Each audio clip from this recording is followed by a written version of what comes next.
आज दोस्तों हम आपको एक ऐसी इंटरेस्टिंग डिबेट के ऊपर लेकर के जा रहे हैं जो कि इंटरेस्टिंग बिल्कुल साफ साफ इंटरेस्टिंग ही कहा जाएगा इसको। इसके इस डिबेट में आप देखेंगे कि ये जो बैठे हैं आपके ये साहब आपके बैठे हैं मुफ्ती यूनुस कासमी।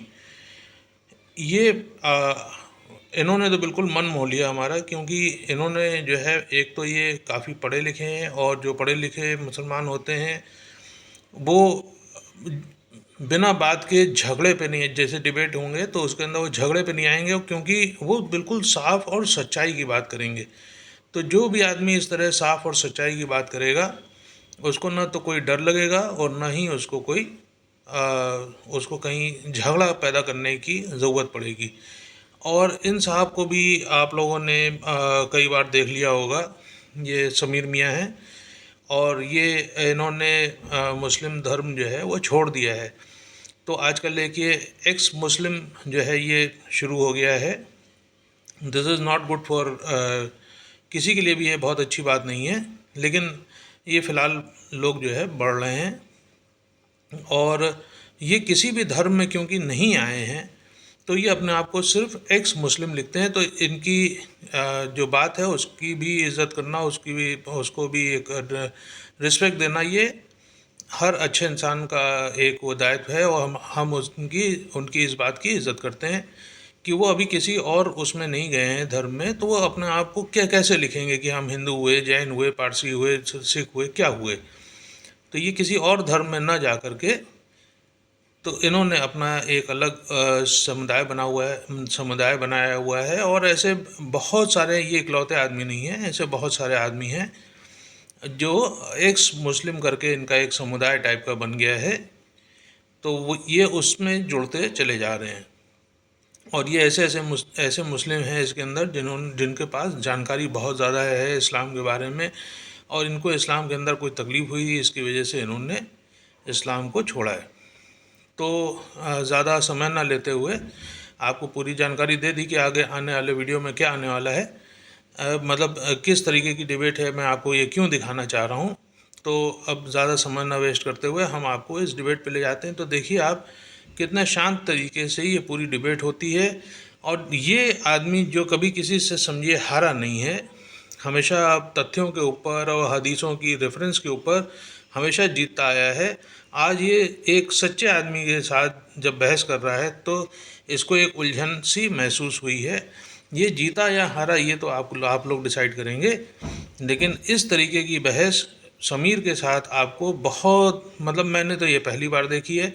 ऐसी कोई बिरले ही आप लोगों को इस तरीके की बहस देखने को मिलेगी। अच्छा, दूसरी बात मैं आपको इसमें और भी साफ करना चाहता हूँ कि ये बहस जो है ये बहस जो है स्टूडियो के अंदर हुई है। ज़्यादातर इधर कोविड के बाद से जितनी भी बहस आप लोगों ने देखी हैं उसके अंदर काफ़ी लड़ाई झगड़े हुए हैं, क्योंकि वो जो है अपने अपने घरों में बैठ करके वो लोग जो है बहस में पार्टिसिपेट करते हैं। और जब दो व्यक्ति आमने सामने होते हैं तो उन लोगों के बात करने का तरीका थोड़ा सा फ़र्क हो जाता है। ये एक बात है। तो इस बार ये कोविड के बाद मुझे लग रहा है दोनों स्टूडियो में ये मीनाज हैं, पीनाज हैं ये, तो इनके साथ बैठे हुए हैं, तो इस वजह से भी थोड़ी शायद शालीनता है। और वैसे स्टूडियो में आमने सामने घुसा और मुक्केबाजी की भी वारदातें आई हैं, लेकिन फ़िलहाल ये जो है बड़ी शांत तरीके से और बहुत अच्छी बहस इसको मानी जाएगी, जिसके अंदर मुझे ये साहिल जो है, समीर जो हैं, ये काफ़ी जो है टक्कर में पिछड़े हुए महसूस हुए हैं। तो ये आप लोग डालेंगे यूट्यूब चैनल के ऊपर तो आपको बाकायदा ये बहस देखने को मिल जाएगी। मैं भी आपको रेफरेंस दूंगा, क्या कहता है इस्लाम, हिंदुओं को ही तकलीफ़ हो इसलिए मुसलमान खाते हैं बीफ, और गौ मांस खाना हराम है कि हलाल है, इसके ऊपर ये बहस है पूरी। तो बहुत ही अच्छे अच्छे इसमें आपको पॉइंट्स आज देखने को मिलेंगे। तो स्टार्ट करते हैं इसको कि गाय का मांस खाना चाहिए, क्योंकि कई बार कहा जाता है कि नहीं, मोहम्मद साहब ने तो कहा था कि भाई गाय का मांस जो है वो अच्छा नहीं है सेहत के लिए, अवॉइड करो। लेकिन कुछ लोग कहते हैं नहीं, कहा गया है बहुत अच्छा है, खाना चाहिए। तो उसको लेकर सही बात क्या है? क्या गाय की कुर्बानी दी जाती है? हम बात हिंदुस्तान की नहीं कर रहे हैं। क्या गाय की कुर्बानी देने की पैरवी करता है इस्लाम, ये समझने की हम कोशिश करेंगे। इन तमाम पहलुओं से हम पर्दा उठाएंगे। हमें गाय के मांस को हलाल बताया गया है कि हराम? हलाल बताया गया। हाँ जी, हलाल बताया गया है। हलाल बताया गया, यानी कि कोई भी गाय का मांस खा सकता है। जी। तो गाय के मांस को लेकर कहा जाता है कि पैगंबर साहब ने तो कहा था कि भाई गाय का मांस जो है आप मत खाइए क्योंकि सेहत के लिए अच्छा नहीं है। उन्होंने कहा था कि गाय का दूध अच्छा है, लेकिन गाय का मूत्र अच्छा है, लेकिन गाय का मांस जो है वो सेहत के लिए अच्छा नहीं है। तो जब तक जरूरी ना हो तब तक इससे परहेज करें। देखिए दूध घी दही सब अच्छा है, लेकिन मांस से परहेज करें। तो आप बताइए क्या ऐसा कुछ है या ये गलत थ्योरी चल जो रही है? बात आप कह रही मेरी नॉलेज में बात नहीं है कि मैंने कहीं नहीं पढ़ा ऐसा। नहीं पढ़ा? जी। ठीक ठीक है। तो ये बताइए, कहने की गाय के मांस को लेकर कुछ कहता है इस्लाम, कुछ खास ताकीद है या फिर और जानवर जैसी है? ताकि आम है बिल्कुल, जिस तरीके से और जानवर का मांस है जो हलाल जानवर है, इसी तरीके से गाय है। समीर, जी यही सवाल आपसे। सही कह रहे हैं। ये जो आप बता रहे हैं इस तरीके का कोई रेफरेंस मेरी नज़र से भी नहीं गुजरा। और तो आप लोगों ने देखा कि एक सच्चाई से, ईमानदारी से बात को बयान करने वाले की बात को कोई भी नहीं काट सकता है। इस तरीके की बहुत बहसें आपने देखी होंगी जिसके अंदर ये इस बात को काटते हैं, हदीसें पेश करते हैं, कुरान से रेफरेंस देते हैं, लेकिन इन साहब की बात को ये नहीं काट पाए। अभी आगे और भी आपको बातें मिलेंगी। जी देखिए, ऐसा कुछ नहीं है, वो इंसान की अपनी पसंद पर डिपेंड करता है कि इंसान क्या खाना चाहता है। इस्लाम की तरफ से ऐसा नहीं कि आपको यही खाना है या ये नहीं खाना है, मतलब मांस में आप कुछ भी खा सकते हैं। अलबत्ता शरीयत का हुक्म ये है कि अगर कोई जानवर ऐसा है जिससे दूसरों का अकीदा जुड़ा हुआ है तो उस जानवर के कुर्बानी से या उसके मांस खाने से हम बचें। जैसा कि दारुल देवबंद का भी इस सिलसिले में फतवा है कि भाई हिंदुस्तान में बहुत सी जगहों पर क्योंकि गाय की लोग पूजा करते हैं, इससे इनका अकीदा जुड़ा हुआ है, तो उसकी कुर्बानी से, उसके गोश्त खाने से बचा जाए, ये है। जी समीर, आप इस बात से इत्तेफाक रखते हैं कि ऐसा कहा गया है इस्लाम में कि जिन जानवरों को कोई प्यार करता है, कोई उसको पूजता है, तो उसको आप ना तो कुर्बान करें और ना ही उसका मांस खाएं। ऐसा कहा गया है इस्लाम में, ऐसी सीख दी गई है मुसलमानों अगर को? बात करें आज के इस्लाम की, जो मॉडर्न इस्लाम है हिंदुस्तान के अंदर, जैसा कि हजरत ने बताया कि दारुल उलूम देवबंद का फतवा है, डेफिनेटली है। और इसके पीछे का जो रीज़न है वो इस्लामिक शरा है। इस्लामिक शरा के अंदर एक चीज़ होती है कि दुनिया के जिस हिस्से में इस्लामी स्टेट नहीं है, यानी कि इस्लामिक हुकूमत नहीं है, वहाँ बाय डिफ़ॉल्ट आप जिस कंट्री में रहते हैं उस कंट्री का जो लॉ है, कॉन्स्टिट्यूशन है, वो आपको फॉलो करना होगा। ये बात, इसमें कोई दोहराई नहीं है, ये बात सच है। ये शरिया का एक हिस्सा है कि जहाँ पे इस्लामिक शरा नहीं वहाँ पे आप देश के कानून को मानेंगे। और हमारे जो देश का कानून है वो हमारे देश के 5 राज्यों 5 स्टेट के अंदर बैन है, गौ हत्या करना और गौमांस बेचना और खाना।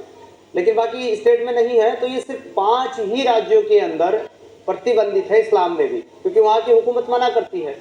अगर कल चल के पूरे हिंदुस्तान के अंदर बैन हो जाते तो पूरे हिंदुस्तान में बाय डिफॉल्ट ये शरिया के मुताबिक ऐसा देवबंदी सेक्ट का मानना है कि वो बंद हो जाएगा।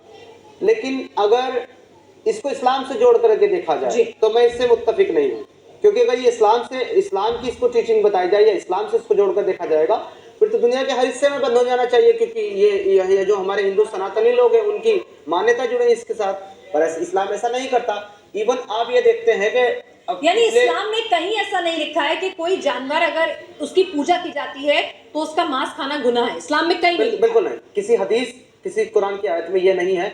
इवन आपको ऐसी हदीसें जरूर मिलेंगी कि जिसमें वही काम किए जाते थे जिससे काफिरों को तकलीफ होती थी। यानी कि आप सल्लल्लाहु अलैहि वसल्लम जो है लोगों को तरगीब दे रहे हैं या नहीं, आप इनका मजाक उड़ाओ। आप जो है यहाँ तक कि उनके जो मामूद आप कह रहे हैं कि ऐसी हदीसें हैं जहाँ लिखा गया है। तो 2 बातें अभी तक आप लोगों को समझ में आई होंगी, जो कि एक बात तो साफ साफ ये समझ में आई है कि जो देवबंदी सेक्ट है इसने कोई फतवा जारी किया हुआ है कि जिसके हिसाब से गाय जहाँ जहाँ प्रतिबंधित है वहाँ वहाँ उसको नहीं मारा जा सकता, नहीं खाया जा सकता है। लेकिन बाकी जगहों पे वो चीज़ नहीं लागू होती है, क्योंकि साहिर इसने समीर ने भी आपको बताया कि वो इंडियन लॉज के हिसाब से भी केवल 5 स्टेट्स के अंदर, 5 स्टेट्स के अंदर बैन है, सब जगह नहीं बैन है। और अभी और आपको ये बतलाएंगे कि देखिए मैं आप दिखाता हूँ तो मुझे भी जानकारी होगी, मैं भी आपको समझा पाऊँगा। तो यस, और अगर आप इस्लामिक स्टेट का जो रूल्स है हिंदुस्तान के अंदर नहीं, मैं इस्लामिक शरह इस्लाम नहीं के है, तो हिसाब से नहीं। समझना चाहती हूँ। नहीं, नहीं, स्टेट गलत वाइज है। रूल डिफरेंट आप- होते जाएंगे, आप मैं जो है इस्लाम गलत के कह रहे हिसाब हैं, से ऐसा समझना इस्लाम चाहती नहीं हूँ। है कि किसी के दिल को हर्ट करना या उसके अकीदे को हर्ट करना, ऐसा नहीं है। जब अगर इस्लाम तो बाकी मज़ाहिब को मज़ाहिब ही नहीं मानता, इन दीन अल्लाह इस्लाम, नहीं, सिर्फ वो सिर्फ ठीक इस्लाम ही दीन है, जी, उसके अलावा तो कोई मजहब है ही नहीं। इस्लाम ही दीन है, लेकिन जो तो आपने फिर उनके बिलीव कैसे? नहीं, ये जो आपने कही कि अगर कोई देखिए यहाँ पर इन्होंने बहुत प्यारी तरीके से इनको पकड़ा और लेकिन ये देखिए जनाब, इसको भी बहुत ही कायदे से, जैसे एक बाउंसर फेंका जाता है तो कैसे उससे जो है आदमी किनारे हो जाता है, स्टंप होने से बच जाता है, या कोई गुगली आती है तो उसको किस तरीके से मिस करके अपने आप को बचा ले जाता है, स्टंप को बचा ले जाता है। ये जो है पूरा गेम इन्होंने इस तरीके से खेला। इन्होंने जब बतलाया कि जब इस्लाम किसी और मज़हब को मज़हब ही नहीं मानता है तो फिर आगे की बात करने से इसमें क्या फ़ायदा होगा, तो ये बात अपनी कहीं ना कहीं घुमा ले जाएंगे थोड़ी सी, क्योंकि इनको बात को बनाना है और बहुत शालीनता से इन्होंने इस चीज़ के बारे में सब बातें की हैं। आप लोग लिंक पे जाइएगा और इसको फिर समझिएगा, तो आप लोगों को काफ़ी पूरी इस चीज़ के बारे में जानकारी होगी। यहाँ पे मैं कहूँगा कि ये भी सज्जन हमारे थोड़े से जो है कम तैयारी के साथ आए थे। काफ़ी जिस तरीके से हदीसें और कुरान की रेफरेंस देते हैं वो इन्होंने बहुत नहीं दे पाए थे आखिरी समय तक के, और ये सज्जन भी ऐसी कोई जो है दलील नहीं दे पाए जिसमें जो जिनको ये चैलेंज किया जा रहा है कि उसको और ये डिफाई कर पाएँ। तो खैर आप लोग देखिएगा इसको और समझिएगा, तो आप लोगों को पूरा वीडियो देख के भी बड़ा अच्छा लगेगा। फिर मिलते हैं किसी नेक्स्ट वीडियो में, जब तक के लिए धन्यवाद।